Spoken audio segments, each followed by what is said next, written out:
Boa noite, irmãos. Deus age com soberania. Nosso texto de hoje, Romanos capítulo 9, versos 19 a 29. Vimos semana passada que Deus é soberano. E alguém que é soberano tem que agir de tal maneira, né? Agir com soberania. Assim sendo, nós vamos ler hoje os versos de 19 a 29. Não vamos ler o contexto porque o texto já é longo, né? Então vamos citar o contexto depois na nossa introdução, mas vamos só ler os versos 19 a 29 de Romanos capítulo 9. E o texto diz assim: Tu, porém, me dirás, de que se queixa ele ainda? Pois quem jamais resistiu à sua vontade? Quem és tu, ó homem, para discutires com Deus? Porventura pode o objeto perguntar a quem o fez: por que me fizeste assim? Ou não tem o oleiro direito sobre a massa para do mesmo barro fazer um vaso para a honra e outro para a desonra? Que diremos, pois, se Deus, querendo mostrar a sua ira e dar a conhecer o seu poder, suportou com muita longanimidade os vasos de ira preparados para a perdição, a fim de que também desse a conhecer as riquezas da sua glória em vasos de misericórdia, que para a glória preparou de antemão, os quais somos nós, a quem também chamou, não só dentre os judeus, mas também dentre os gentios? Assim como também diz em Oséias: chamei meu povo ao que não era meu povo, e amada a quem não era amada. E no lugar em que se lhes disse: vós não sois meu povo, ali mesmo serão chamados filhos do Deus vivo. Mas relativamente a Israel, dele clama Isaías: ainda que o número dos filhos de Israel seja como a areia do mar, o remanescente é que será salvo, porque o Senhor cumprirá a sua palavra sobre a terra, cabalmente e em breve. Como Isaías já disse: se o Senhor dos exércitos não nos tivesse deixado descendência, ter-nos-íamos tornado como Sodoma e Gomorra. Deus então age de maneira soberana.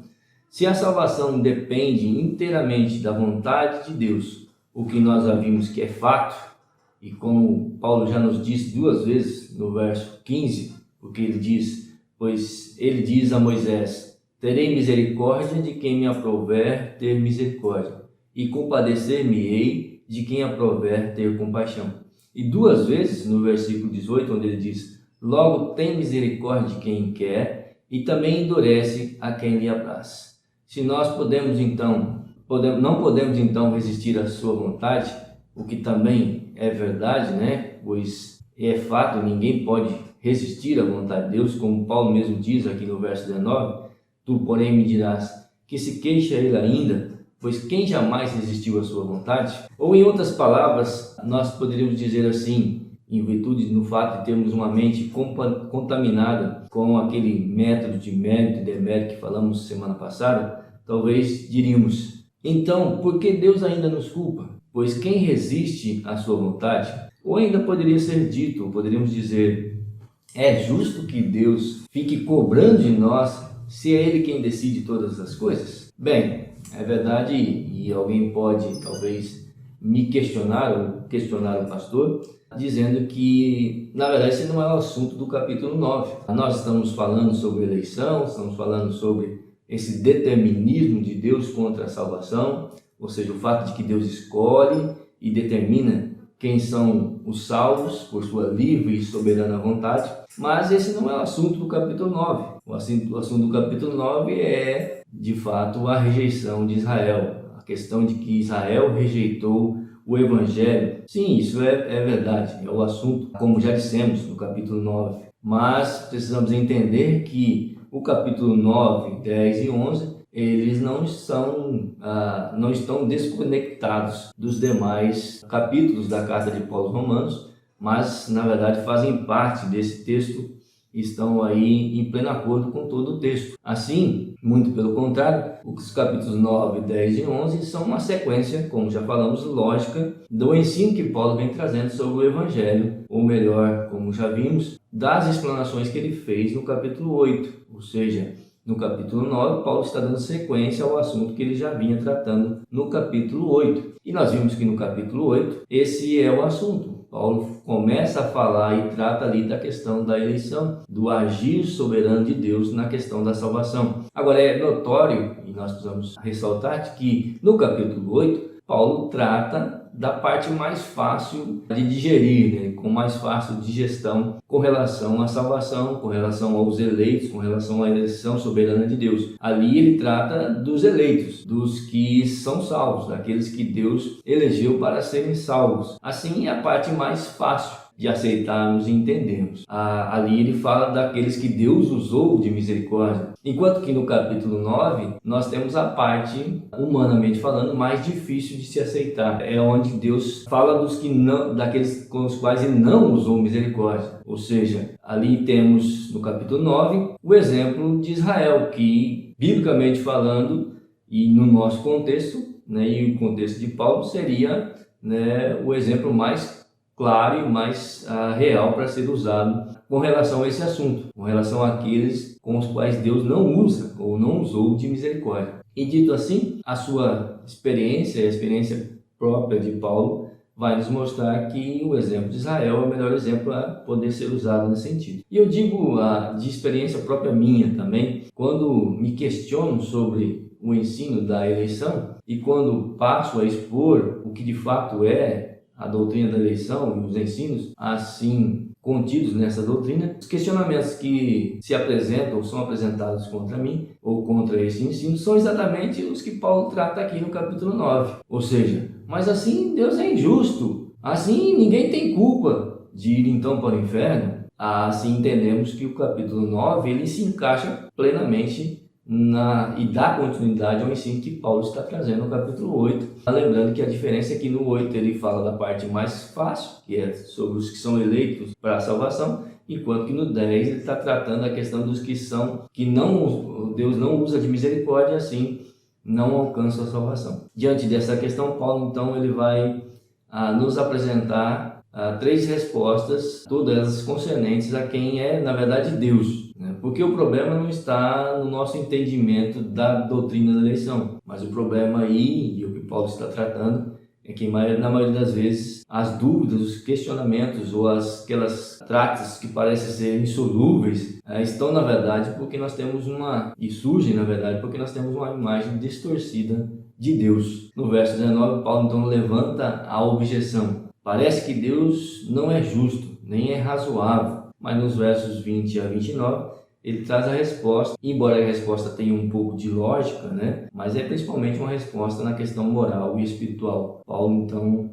nos esclarece o quem é Deus e como é o agir de Deus, e assim nos mostra que isso é coerente com tudo que ele tem ensinado e com tudo que ele vai nos passar aqui. Assim, o ensino aqui nesses versos é sobre Deus, sobre o caráter de Deus, sobre quem é Deus. E aí nós precisamos então ver nesses versos algumas verdades sobre Deus. E é isso que Paulo traz aqui. Algumas verdades sobre Deus que nós precisamos entender quando estamos estudando a questão da eleição e do determinismo de Deus com relação à salvação. Assim vamos lá ver então essas verdades. A primeira verdade que nós precisamos entender, que Paulo está nos dando aqui no texto, é que Deus tem o direito de agir soberanamente. É isso que diz aí versos 20 e 21. Ele diz aí: quem, pois, é o homem para discutires com Deus? Porventura pode o objeto perguntar a quem o fez: por que me fizeste assim? Ou não tem o oleiro direito sobre a massa para do mesmo barro fazer um vaso para a honra e outro para a desonra? O fato é que essa figura do oleiro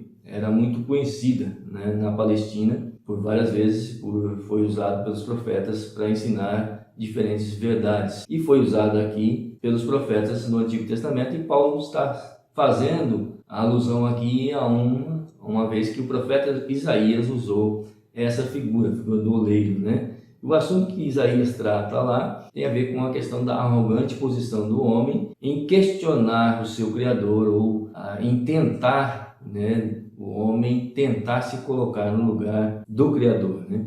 A ênfase de Paulo nesse parágrafo reside no fato de que, assim como o oleiro tem direito de modelar o barro fazendo vasos destinados a diferentes propósitos, Deus tem o pleno direito de lidar com a humanidade caída conforme Ele queira, seja de acordo com a sua ira ou com a sua misericórdia, como Paulo já argumentou nos versos de 10 a 18, né, que nós já vimos. O que está sendo questionado, ou que se questiona aqui, não é o fato de como Deus é ou como Deus agiu como Criador, mas sim o fato de como que Deus governa de maneira moral todo o universo, todas as coisas, e como Ele tem governo e domínio sobre todas as coisas. Em momento algum, na verdade, queremos dizer, ou estamos dizendo, que Deus tem direito de criar pecadores a fim de puni-los, mas sim que Ele tem o direito de lidar com os pecadores conforme Ele queira, seja perdoando-os ou seja punindo-os. É preciso estar ciente de que Deus não criou os pecadores, mas criou Adão e a raça humana em Adão. Em Adão foi criada uma raça perfeita. Adão era perfeito, sem pecado. Criado como raça, tinha a capacidade de se reproduzir. E Deus fez assim com todos os seres vivos que criou.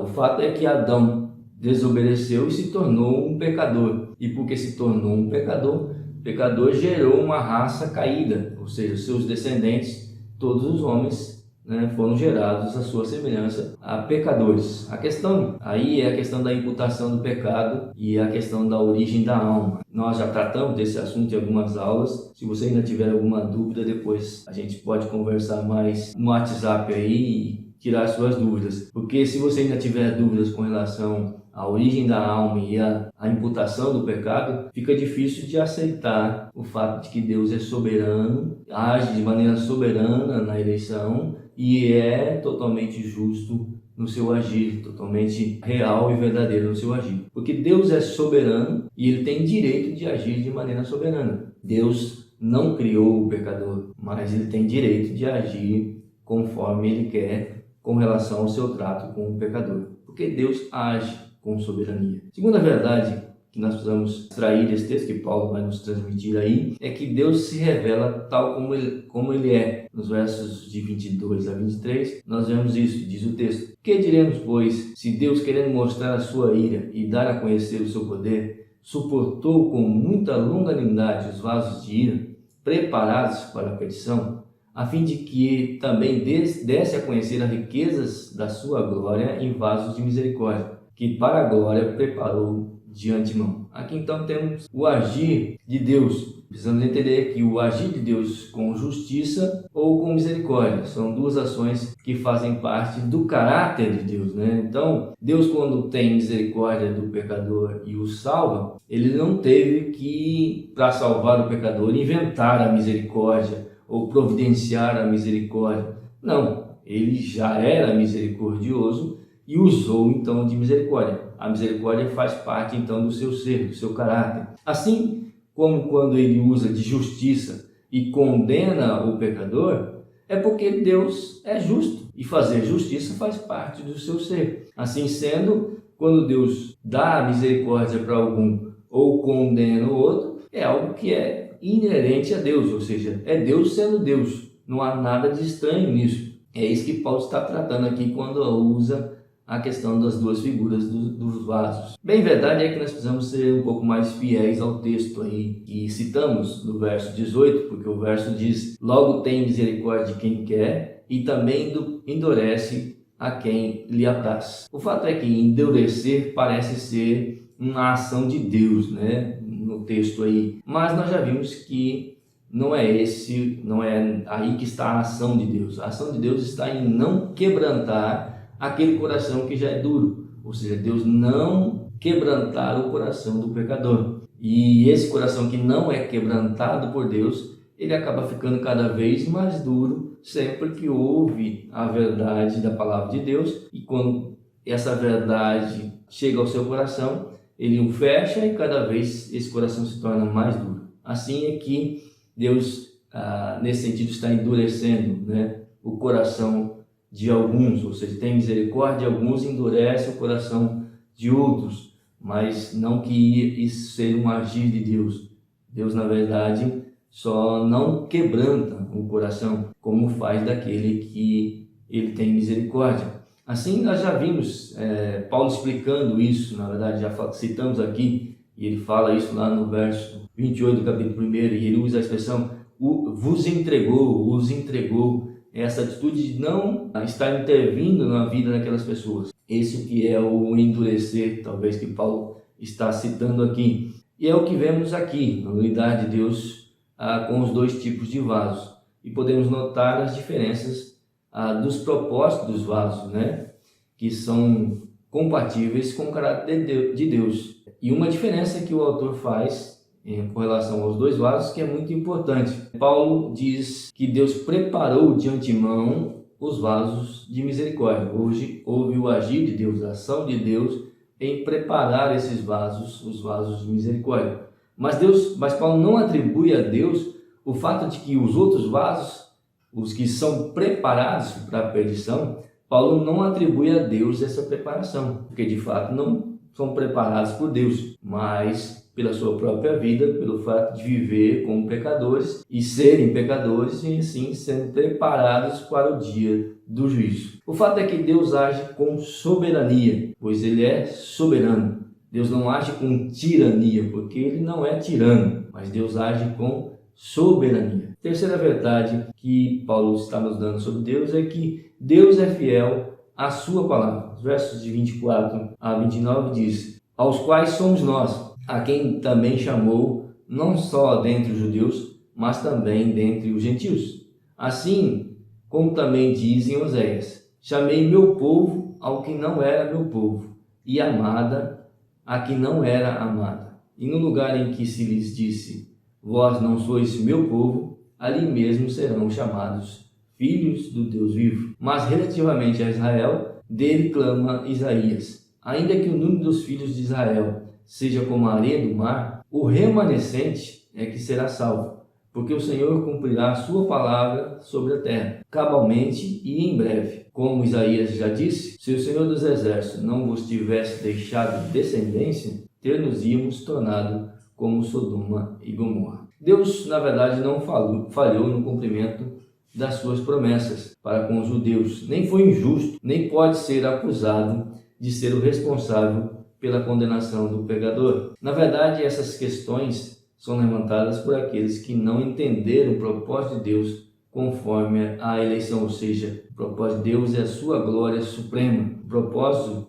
não é nenhum segredo, né? A eleição não é nenhum segredo. Tudo que Deus está tratando, tudo que Paulo está tratando aqui, Paulo está sempre trazendo exemplos do Antigo Testamento, citando, fazendo citações, para nos mostrar que não era um segredo essa questão do agir de Deus, do lidar de Deus com a humanidade, mas essa questão sempre foi exposta durante todo o Antigo Testamento, durante todo o lidar de Deus com a humanidade. Nos versículos de 25 a 26, Paulo se vale de dois textos de Oséias para explicar a surpreendente inclusão dos gentios por Deus, ou seja, ele se vale daqueles textos para nos mostrar como é algo surpreendente o fato dos gentios serem inclusos por Deus na salvação.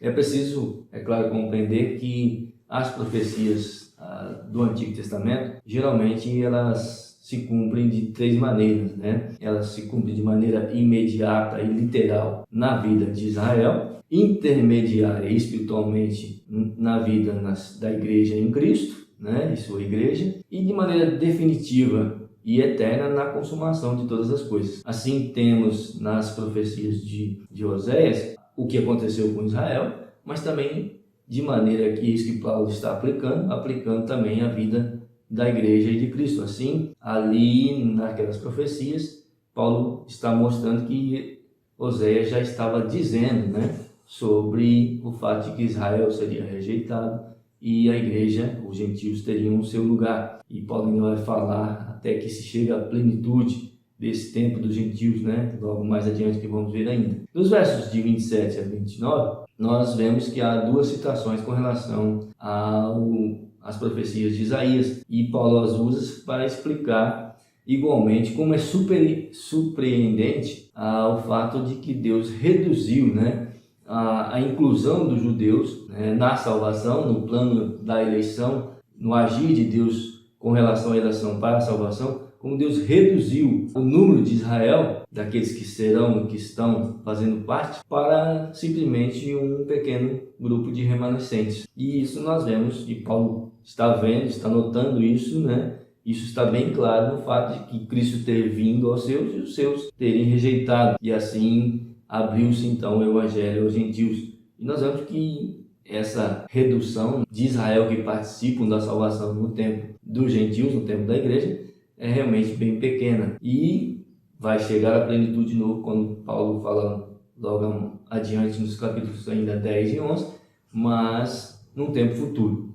Assim Deus nos mostrou todo o seu propósito e vai agir de maneira soberana, vai agir soberanamente, indiferente ou independente da nossa ignorância. O que compreendemos ou como compreendemos esse agir soberano de Deus não interfere no fato de que ele vai continuar agindo de maneira soberana, porque ele é soberano e ele é fiel aos seus propósitos e fiel à sua palavra. Então não é algo novo, não é uma novidade esse agir de Deus, porque ele já havia dito que agiria de tal forma, e isso já está expresso na sua palavra. Assim, quando Deus age de maneira soberana, ele está agindo conforme a sua natureza, ele está agindo de tal maneira porque ele tem direito de agir dessa maneira, e ele está agindo assim porque ele já tinha dito e havia dito na sua palavra que era assim, e é assim que ele vai agir e tem agido. Assim sendo, o nosso olhar para Deus e como vemos Deus e entendemos Deus, nos ajuda a entender, compreender e aceitar a questão da eleição, no fato de Deus escolher um grupo para a misericórdia, enquanto escolhe um outro grupo. Não escolhe, mas separa esse outro grupo para que esses recebam a questão da ira e do juízo. Assim Deus está sendo justo, fiel à sua palavra, fiel ao que Ele é, ou seja, fiel ao seu ser, ao seu caráter, e está assim demonstrando a sua misericórdia para a glória do seu nome, e assim para que o seu nome seja exaltado acima de tudo, acima de todos, e ninguém possa questionar. Deus nos abençoe, Deus abençoe a todos, todos tenham uma boa semana.